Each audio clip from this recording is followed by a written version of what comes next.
This is the North Georgia Life Podcast. Embrace life where you live.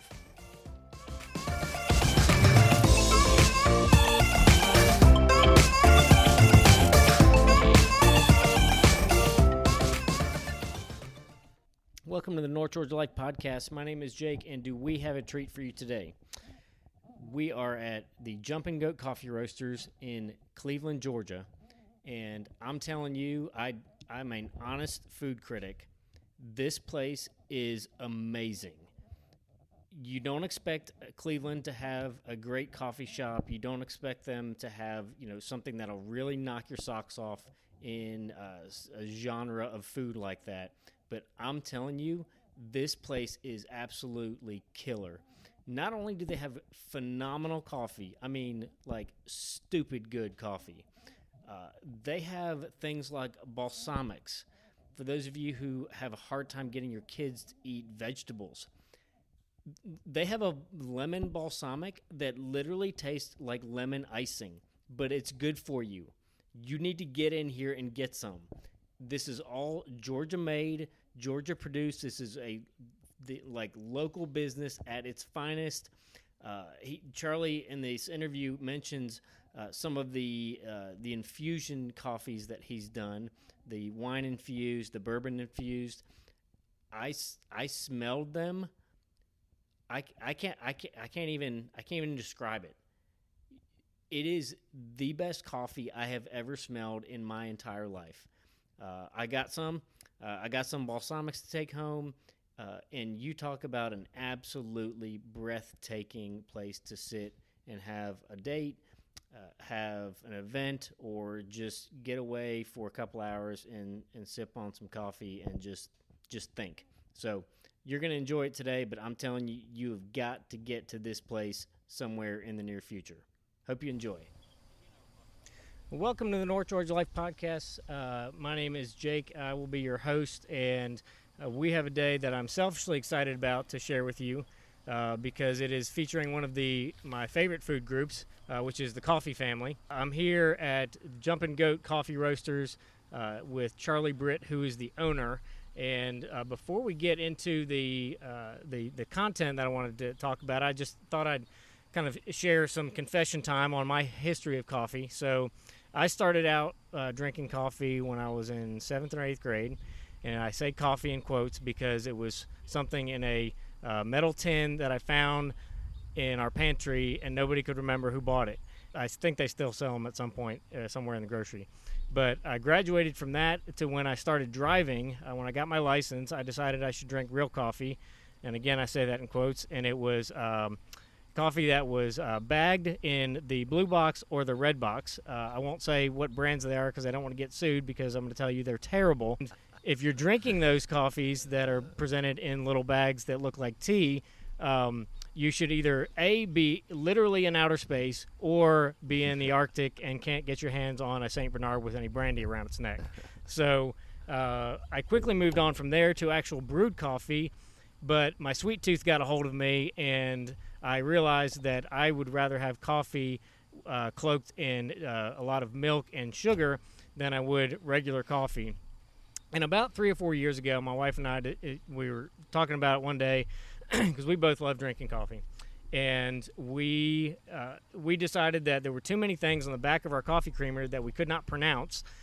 And when you actually start doing the calorie counting, you realize that I would rather have a cupcake with my coffee than drink a cupcake in my coffee. So we went to black coffee. It was about like uprooting your family and taking them to a foreign country, because it was a hard transition. But you realize in doing that your taste buds can actually appreciate good coffee. And probably the reason you've cloaked it in milk and sugar is because you've been drinking bad coffee. And and you realize that you all of a sudden can afford good coffee when you're not putting a bunch of milk and sugar draining your coffee down to about nothing. So as a way of confessing my sins, now one of my favorite things to do when I travel is pick up a bag of local coffee from a place like this and just take it in. It's like, for those people who are, cigar connoisseurs, it's like smelling a good cigar. There's something about walking into a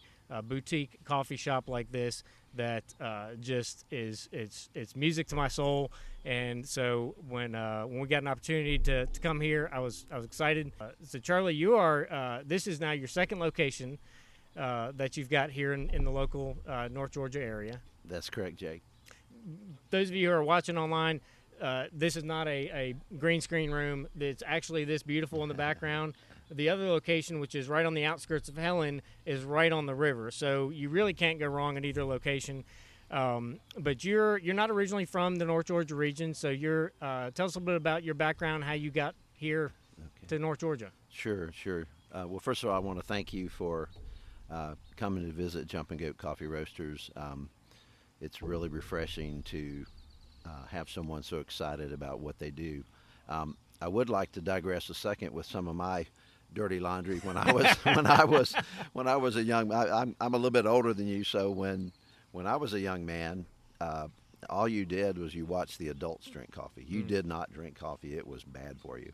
And in fact, they would literally have a cup of coffee in a real cup and a saucer, and if it was a little hot, they'd pour the coffee into the saucer and sip out of the saucer till it got warm, cooled down a little bit. So that's the era I grew up in coffee. So I literally started drinking coffee when on a Christmas, I didn't even live anywhere near my family. My sister mailed me a coffee grinder, a Krups coffee grinder. And I'm like, well, what did she do that for? I don't even drink coffee. And so I said, well, I guess I better start drinking coffee. So I started drinking coffee and grinding coffee. And really, I was in sales for a number of years before I became a coffee man. And coffee was really important to my lifestyle. So, but anyway, that's a little bit of my laundry about the coffee. And of course, I grew up, my family, in the restaurant business, a seafood restaurant for 45 years. So I'm actually a foodie myself, and I'm that kind of guy who, whatever I'm eating right now or drinking right now, I'm worried about the next time I'm going to get to eat or drink something. So I really love, that's, I don't eat healthy a lot of times, but I do enjoy what I eat. And I figure if I got to go out, I might as well go out smiling. That's right. Go out with a smile on your face. Yeah. But yeah, I grew up in the panhandle of Florida, and actually in a little city called Mexico Beach, and which has had some devastation here in the last couple of years. But it really has, fortunately I wasn't there at that time, but I'm really a Florida cracker. I lived in Destin, Florida for about 27 years, and from Destin, my wife and I wanted to get out of Destin, to be perfectly honest, because back when they had the oil spill there, that area, the water was very toxic. And in fact, our daughters would come home from college and they would just get these huge migraine headaches. So we wanted to get away, and I basically got involved a little deeper in coffee, wanted to get into some type of a coffee shop. And we were actually going to Asheville, North Carolina, to do something similar to JumpinGoat. In that, passing of this town, we came by, and the owner of JumpinGoat at that time, who had originally just kind of started, it was a much smaller shop, had just been opened not too long. He asked if we wanted to buy a shop, and I told him my wife probably wouldn't live in this area. It's too secluded, but I hope the Lord never makes me go back to Florida.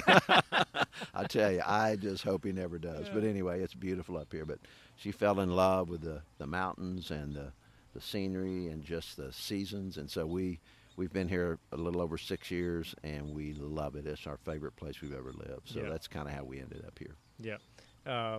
And for those who have never traveled up this way to the Cleveland, Helen area, it is...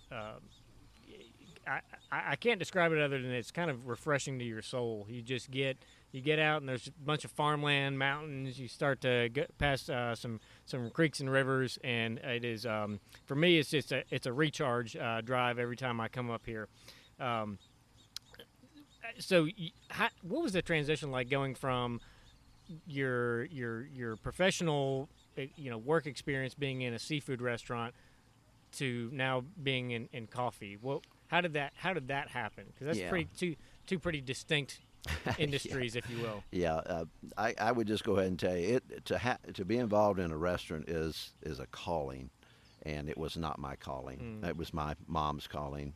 So I helped her run that restaurant for a number of years, and then I actually got into medical equipment sales and moved away and traveled a lot, and it was a very good job opportunity for me, and I was very blessed. But you know the missing link there was I didn't have a passion for medical equipment sales. And when I married my wife, I had a late wife. When I married Terry, we were both widow. I was a widower and she was a widow. We were big into following our heart and actually, what do you really want to create? And so I actually feel I'm a very creative guy. I've created some wine-infused coffees, some bourbon-infused coffees. They're amazing. We've sold them to every state in the United States, including Alaska and Hawaii. So it was just a real neat thing for me to be able to transition out of something I really didn't care for, and then get into something that I could actually have I like owning my own company, just to be perfectly honest. I don't have to ask anybody. I do have to ask Terry. As I always say, I always get the last word in, yes, dear. But I always, wanted, and I was an entrepreneur as a young guy. I made T-shirts for our, I think it was the 100th anniversary of the signing of the Constitution in Florida when I lived in that area in the Panhandle. But basically, we ended up here and transitioning from the restaurant business, which to me is, bless everyone's heart that is in that industry, because it is almost chaos all the time, and it's either out of control chaos or semi-chaos. It is just a tough deal. And but what's unique about Jumpin' Goat is, especially at our new venue here, we offer something for everyone that wants to come in. We have something for the kids. We have something for people who want coffee. We have some food here that is prepackaged. Georgia, we're governed under Georgia Ag, so we don't produce food, but we get it made artisan, a person locally here. And so we really even do things like mead and piment, which is totally different than anything in this part of Georgia. In fact, probably the whole state of Georgia. Yeah, talk a little bit about some, because you do have some pretty unique. This isn't just a I don't want to say a run-of-the-mill boutique coffee shop, but you've got some pretty unique things here.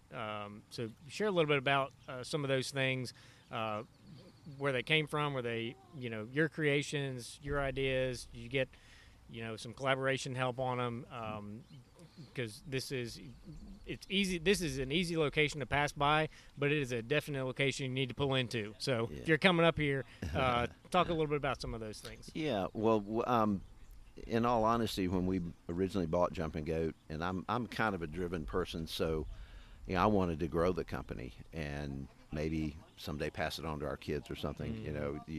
I'm just that kind of mindset, but and I doubt that any of them would want that. But anyway, I have my own thoughts that maybe one of them would like to settle in the mountains one day. But it became very clear, quickly, that our first location in the Coochie Village had some drawbacks. First of all, it was about the size of a big bedroom. We didn't have running water, didn't have a restroom. It's terrible parking to get in and out.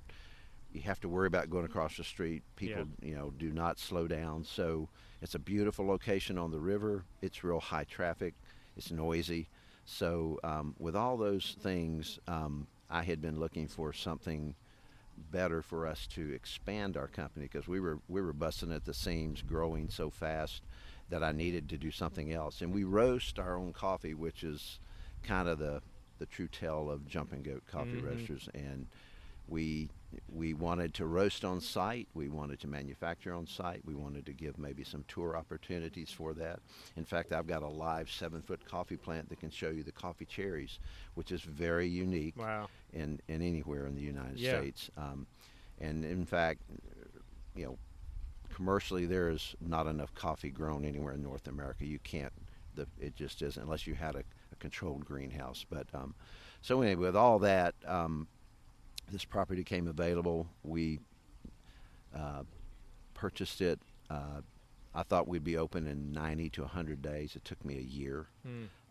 So we missed all our first summer, all our first fall season, which is the big season for us. And then we opened March 1st, 2019. We have been extremely excited about our local support. That's what's really kind of nice here. This is a place somebody that doesn't want to be in the hustle bustle of Helen and go down there in that traffic. You can come up here and be off the beaten path a little bit, but yet having a majestic view. It's very serene here. We offer a full espresso bar. We do everything from chai tea lattes to sweet cream vanillas to Vietnamese coffees. So we have a full espresso bar. We use our coffee we roast naturally. What's also unique, Jumpin' Goat roasts about 10 origins. So what I mean by that, we have everything from, say, a Nicaraguan to a Tanzanian peaberry. So we have a lot of different varieties for people, and they can try some different things that they may not get to try. We do some custom roasting for a lot of bed and breakfast, for some restaurants and coffee shops. So we have a wholesale side of business.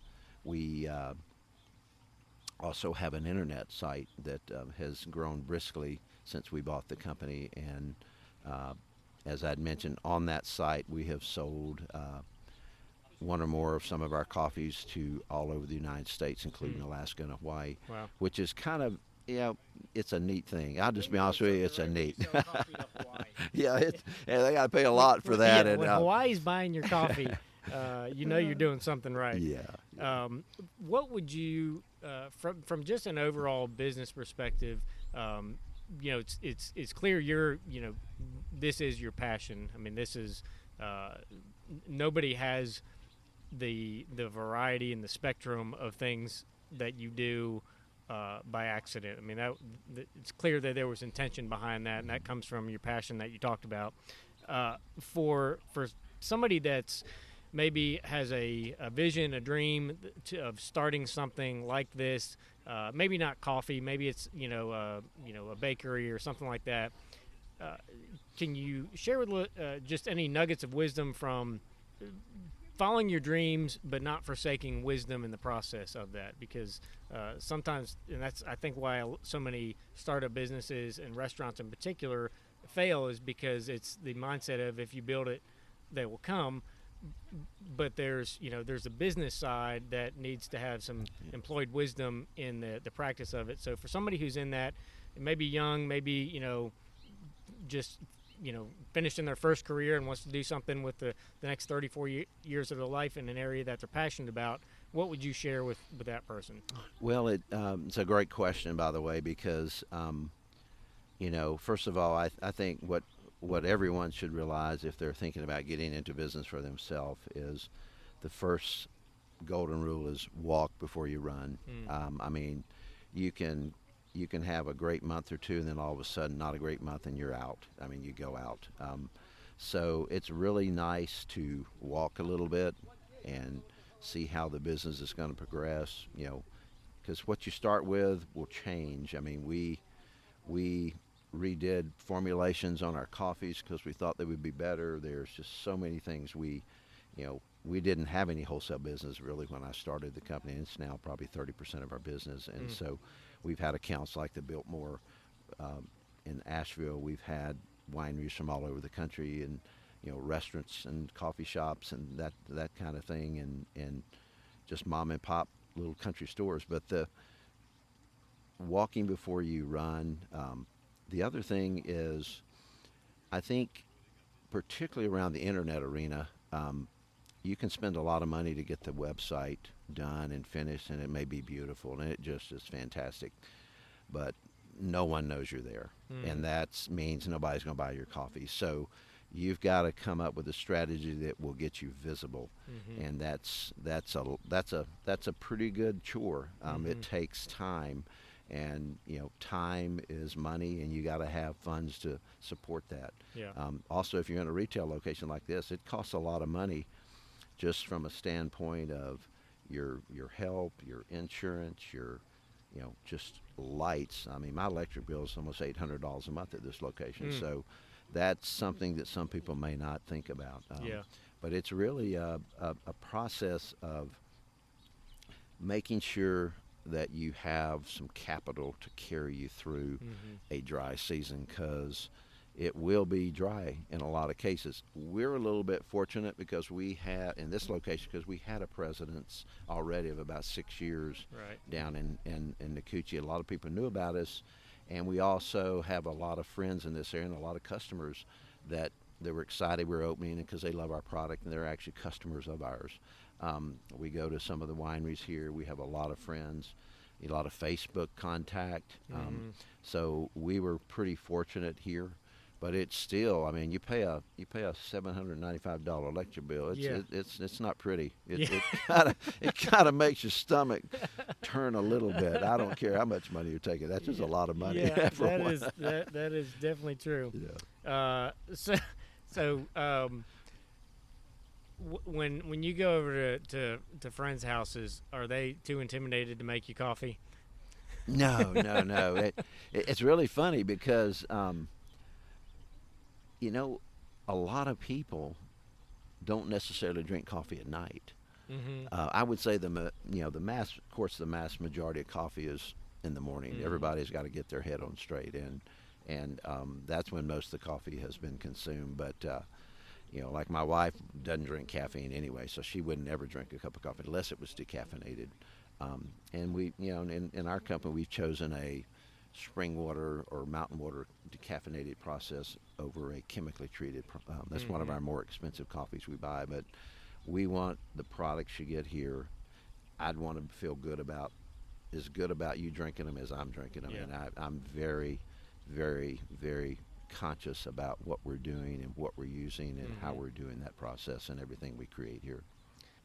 You mentioned some of the coffee beans from different places around the world. Have you traveled to any places to see the coffee production, or gone to expos that are in other places? I mean, this is a global industry.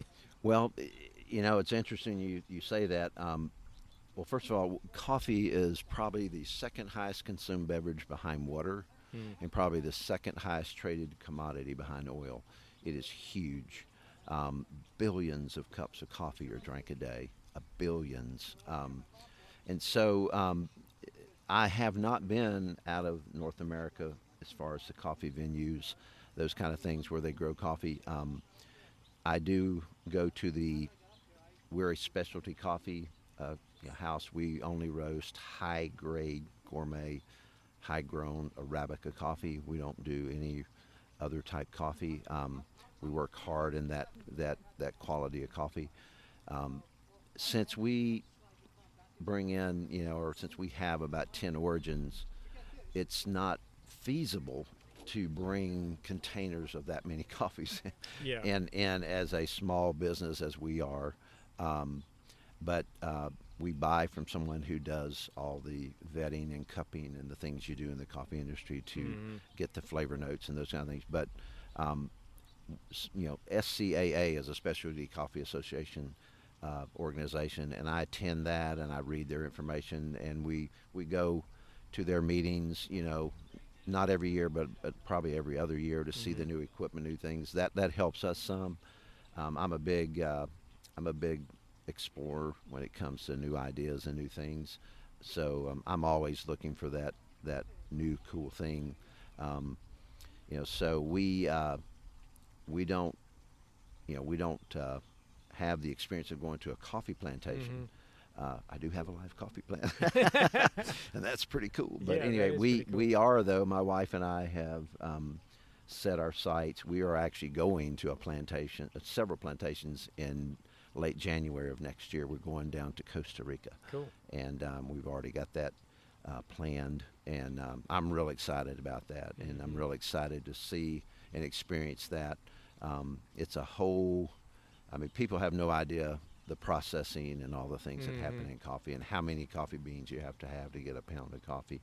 And we're really excited about it to travel and learn that aspect. If you're in a grocery store or a coffee shop, you'll see 100% Arabica. I know very little about coffee, but I know good coffee when I smell it. Is Arabica just a variety of bean, or why do we see that word so much in the coffee world? So Arabica, in more of a layman's term, is the fillet. Okay. And other coffees, a lot of folks use a cheaper coffee called a Robusta or Robusta, and there's a lot of people that like that coffee, but it is a whole different animal. I call it the sirloin of coffee. Yeah. And that. And to be honest, Jake, some people don't care. They don't care what the coffee tastes like, and that's great because my famous saying for Charlie Bread and Jumping Goat Coffee Roasters is the best cup of coffee is the one you enjoy. That's right. It doesn't matter what I say about it. It doesn't matter what I tell you I roast. But basically, Arabica is, if you look it up and you read up, it is the finest coffee, and it's the most desirable coffee, and it has some hints of blueberry to it as a rule, but all these coffees have different characteristics. You might get something that has a chocolatey, a citrusy, a lemony, a grapefruity. There's a lot of flavors in coffee. In fact, there's tons of flavor notes. Well, I just learned something new. Good. Being in this area for about 6-7 years now, what's one of your favorite hidden gems that's around here? If somebody's coming up this direction, one of your favorite places? Well, and it can be anything. It doesn't have to be a restaurant. Sure. Well, I migrate. There's a couple things that come to mind for me. One would be the hiking here. I live on Mount Yonah, and the view it's over there is Mount Yonah. If you can get up to the top of that mountain and take a look, it's absolutely magnificent. And there are other mountains around, but that one is very, very neat. It's very close. You don't have to go too far. Pretty easy hike. The other thing is there's just a incredible amount of amazing wineries around here that are a lot of fun to go listen to some live music. We actually have live music here on Saturdays and some on Sundays, but there's a huge venue here of really nice musicians. That's always fun if you want to go out on an afternoon and just have either a Coke or a glass of wine or whatever you like, and you can get a bottle of water, doesn't matter. They have nice music. I like to also eat, so as you know, I've got to give a plug to one of my favorite places to eat is the Sawmill Restaurant over in Blairsville. Okay. They're a farm-to-table breakfast, and they do have some lunch items. But their food, you can get a collard green omelet, and it is fantastic. Wow. That sounds like something my wife will be bringing me to Blairsville for. Yeah, they actually have a grilled biscuit. I never had a grilled biscuit. A grilled biscuit. I'm going to tell you what, that's speaking my language right there. It will make you take back things you never said, Jake. It's so good. What's one of the if we're fast forwarding 6 years from now, what would you like your business location to look like, life to look like? Well, my vision for what we create and what we've tried to create here is more of a destination, not just a high volume retail location. I do not want that as a company. I've been involved in a lot of different things as far as in sales and things where you're just driving and driving and driving. It's, how much more can you get, how much more you can get. And I have no interest in that for Jumping Goat Coffee Roasters. So the vision for our company is to grow steadily, continue to do things right, do the right thing. We had a gentleman this morning that emailed and said, "Hey, y'all sent me the wrong thing, and I did not order this." And so we pulled the order. He actually had ordered it. So we're in the process of finding out what can we do to make that right. We're going to treat our customers right, and I don't want to be the busiest place in White County. I want to be known for it's an amazing place to go. The customer service there is second to none. Charlie and Terry's my wife, who is on this venture with me. We want people to come in and be able to just sit down and have a cup of coffee with us. We're real people, and we have no interest in being the biggest and the busiest. We just want to make sure that we can share our vision, share the location, and share all the really neat products we have in there, because we've got some really neat other products for people to enjoy. Yep. I should have asked you this off camera. Have you seen the Avengers movies? I actually have seen Okay. one. You see, okay. Well, I like to do something in each episode I call the lightning round, which we go completely off topic and has nothing to do with anything. It's just a fun question. All right. So today's lightning round, I can help you out if you need it. Which is the more frustrating scene in the Avengers, in these two Avengers movies?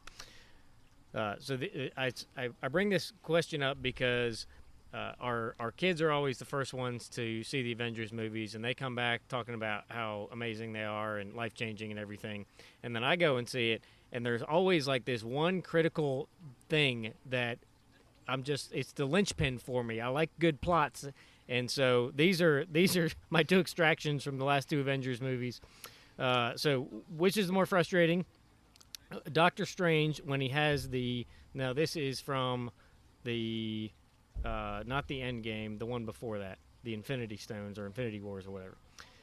When Doctor Strange has the Time Stone and didn't go back 15 minutes to duct tape Star-Lord to the rock when they were fighting Thanos, because if you remember the movie, Star-Lord starts hitting Thanos, and that's when everything falls apart, when clearly he could have taken the Time Stone, gone back 15 minutes, tied him to a rock, and then bingo, bango, we don't have any more problems. Or when in the movie Endgame, when Captain Marvel did not put on the gauntlet herself with the Infinity Stones in it, but instead tried to fly it into the back of a Nakano van.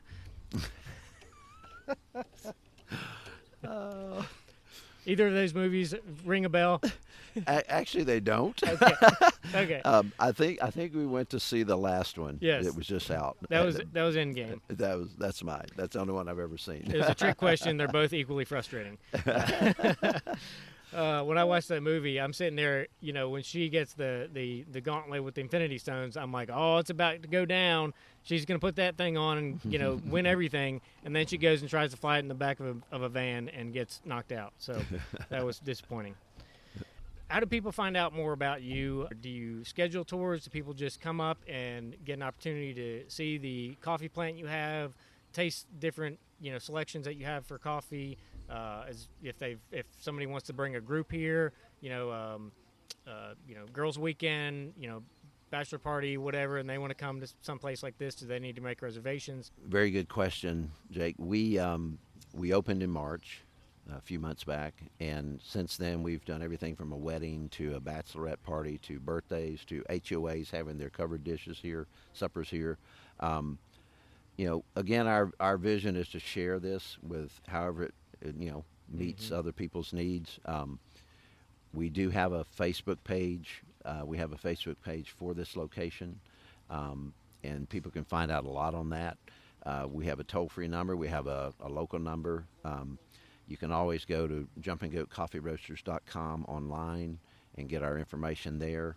But yeah, we're like anyone else. If you have 20, 30 people, we probably want to talk to you about how that might impact. Yeah. We want to give you the service you deserve, but yeah, we envision doing a lot of those things for whoever.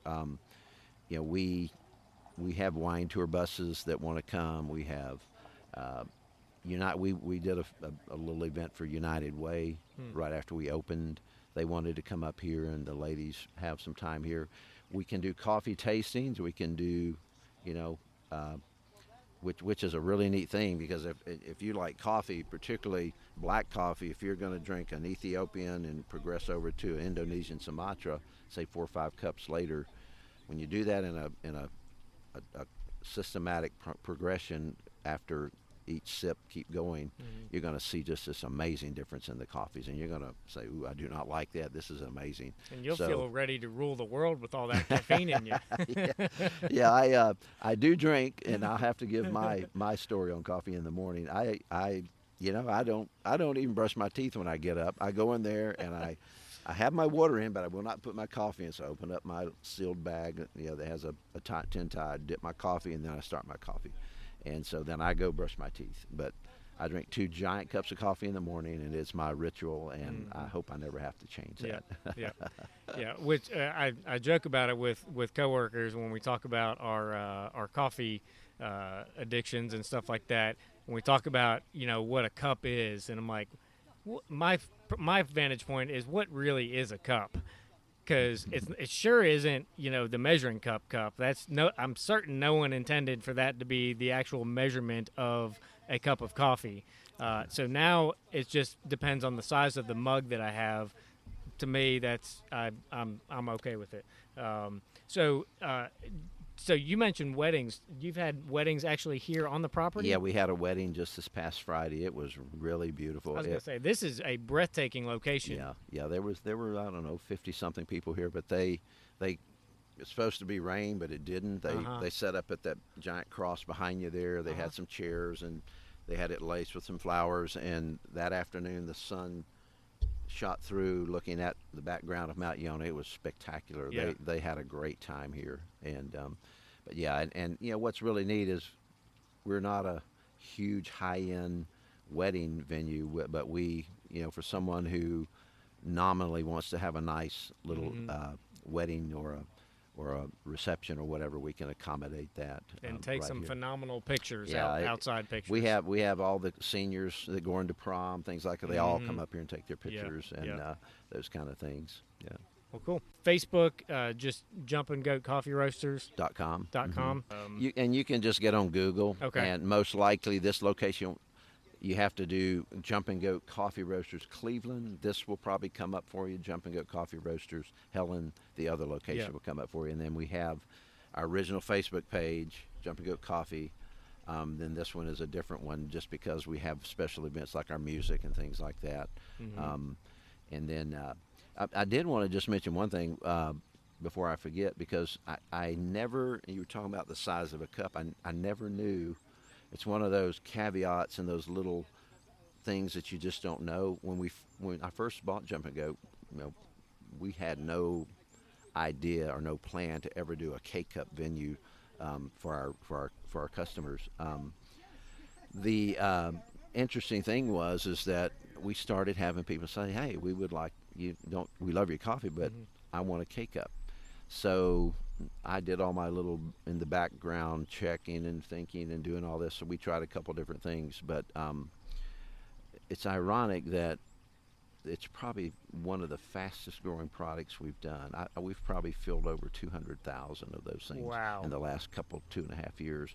And I'm amazed every week at how many K-Cups that we do. And so for me, the thing that was really important, we always do taste tests.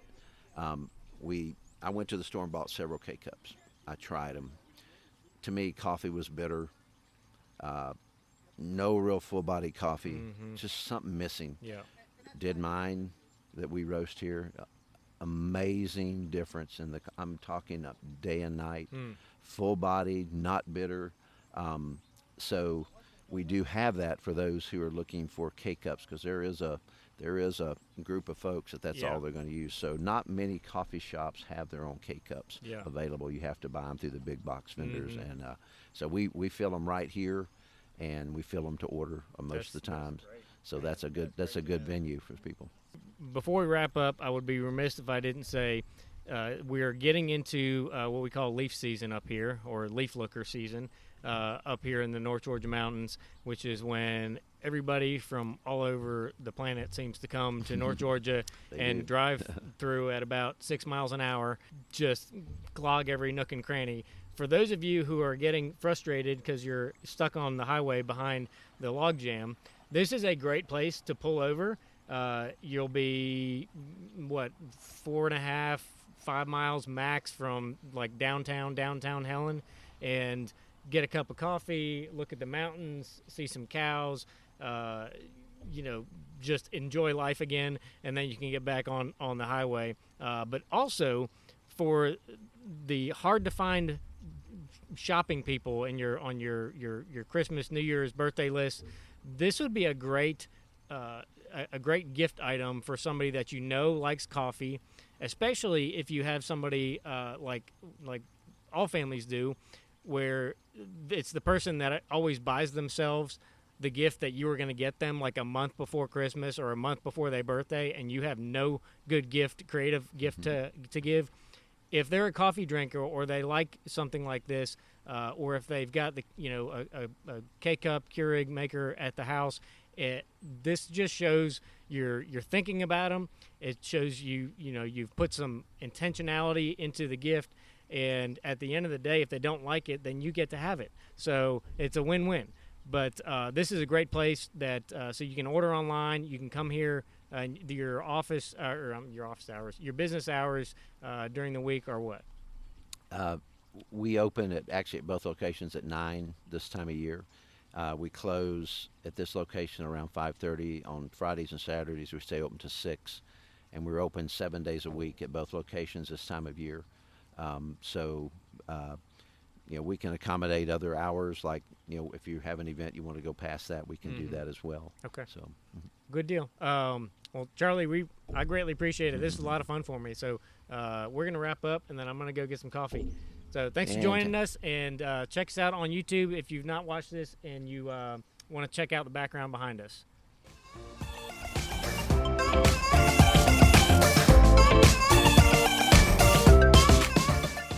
This is the North Georgia Life Podcast. Embrace life where you live.